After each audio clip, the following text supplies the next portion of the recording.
Okay, so let's talk triggers. Woo, here we go.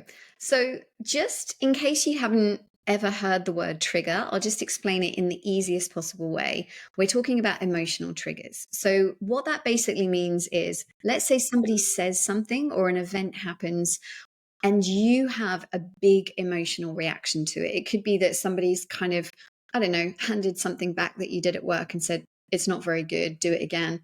And instead of you being like, okay, cool, I'll just get on with it and make it better, it actually brings up like a really huge emotional response where you might be like, I'm terrible, I'm not very good at this, I'm going to get fired, something bad's going to happen. That is a trigger because everyday events are going to happen all the time. But if it feels like a big emotional response, what that basically means is it's connected to something deeper on a subconscious level. So that means it's connected to maybe a series of events that happened when you were younger, generally in childhood. Not always, but generally in childhood. So that is what a trigger is. So I'm going to say a couple of quotes that you may have heard already, but Ram Dass has this really beautiful quote, which he says, he said, if you think you're enlightened, spend a week with your family. And it's a very sort of like fun poke at people who are like, yeah, I'm so enlightened, I'm doing all the work. I go to India and I sit and meditate for 2 months. But as soon as you come out of that, you have to come back into reality. And your family are generally a really perfect place for you to be triggered because they know you. And also those comments that have been said, you've heard them, the behaviors, you've been around it since you were tiny, since you were a baby. So those triggers, family are generally a really good place for triggers to happen. Now, I always used to think that triggers were a really bad thing because, I was on my spiritual journey and I just thought, no, it's all about peace and calm. So it's about removing anything and anyone that triggers you. But actually, triggers are one of the greatest gifts for you, especially if you are open to doing work on yourself. Because, again, using a really brilliant quote by a brilliant man who I love so much, his name is Peter Crone. He has a brilliant quote, which is life will present you with the people and circumstances to show you where you're not free. And for me, I interpret that as basically life is going to give you these triggers to show you the work that still needs to be done, to free your mind, so you're not having these big reactions. Because the thing is, with a trigger, the only person that it's really affecting is you. Obviously, there are people that, lash out and because they're not emotionally regulated. But as a general piece on this, the only person who's really feeling bad in this situation, whatever anyone says or does, is you. And that's because there's a person or there's a circumstance that's come into your life that it's almost like an invitation to go deep into it, to look deep into it. So I'm just going to share something a little bit personal just to put it in perspective. So recently, I live in Australia. My mum lives in the UK. My mum's visiting at the moment. So her and her partner were staying with me for the first week. And then I've got them into like an Airbnb. But that first quote that I said about if you think you're enlightened, spend a week with your family. Well, I've got 3 weeks and I love my mum very much. And we've been through a lot together. And some of you know a little bit about my story. I lost my dad when I was 5. My adopted stepfather, who came in after that, left and cheated and left when I was 12. And then I watched my mum work 3 jobs. So there wasn't a huge amount of space for me as a young girl to share how I was feeling, because in my world, I had to fix everything. I had to keep everything together. I had to make sure my mum was okay. Nobody sat down and told me this, but as a young girl, I was just like, there's no room for my emotions. That led to me suppressing a lot of emotion and being a people pleaser. And that's a whole nother story. But it's been really interesting because since my mum's been over here, she's been a great guest. Like, the house is immaculate. We're having a nice time. We're doing lovely things. We're going and seeing sites together. But it has brought up a lot of old stuff. It's brought up a lot of like, ugh. And probably about 10 days ago, I was just getting so irritated. I was just like getting really wound up. And I was just like, Emma, like, this is the area where you're not free, right? This is where the work's to be done. And so I just sat with it and I was just like, what can I do in this situation? I was like, I'm irritated and I'm getting angry and I'm blaming my mum for irritating or making me angry. Nobody can make you angry. The anger's already within you. They're just a mirror. A trigger's just a mirror.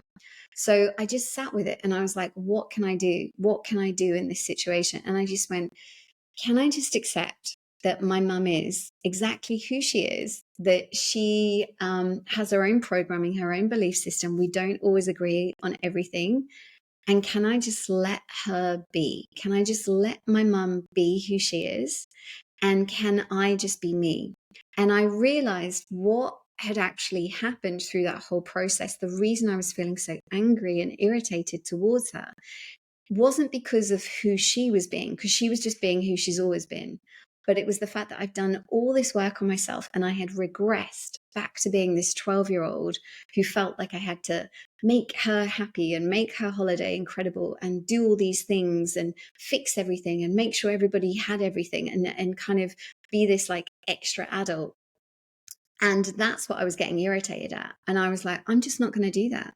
I'm going to be a great host. I'm going to make sure everyone's got everything that what they need, but everybody's an adult here and everyone can take responsibility, and everybody, my mum and her partner can organize their holiday. I don't have to step in. And it was such a weight off my shoulders. And I was so grateful for all the triggers and all the anger and the irritation, because I realized it was actually about me. And it's quite hard when you first start on this work, but the triggers, the easiest way to explain it is nobody can make you feel angry. The anger is in you. It's just being triggered by something outside of you. And it's an invitation to look at what that is. And so I'll explain it in a different way. Like when you meet somebody and you fall madly in love and you're just like, oh, I'm just so in love. I've never felt like this before. We've all said that. I've never felt like this before. I just feel like they see me and they know me and like I feel understood and I just feel like so loved. But if that relationship ends, we can say that love has been taken away. No, it's not. The love has never been taken away. That person has triggered the love that was already within you. That person came into your life and saw the magic that you are, that is already within you, and through them mirroring you, allowed you to feel that. And that is the same. So the love is already within you. That love that you feel when you're in love with somebody, it's already within you. It's just being allowed to be witnessed and seen. And so it's just like, we all know what it feels like to be in love. It's amazing. But the same with anger, the same with irritation, the same with sadness, the same with disappointment. We can say, you make me feel like this, but that's not true. Nobody can make you feel a certain way. It's within you. And I will say this as a little caveat. Obviously, if somebody is making you feel unsafe, or if you're in an unsafe situation, yeah, this is totally different, because I think sometimes on videos, people kind of send a message out and forget to say that. Like if you're in a dangerous situation, or if somebody is controlling you or being manipulative or deceptive in any way, shape or form, like my advice is get some help and get out of that situation.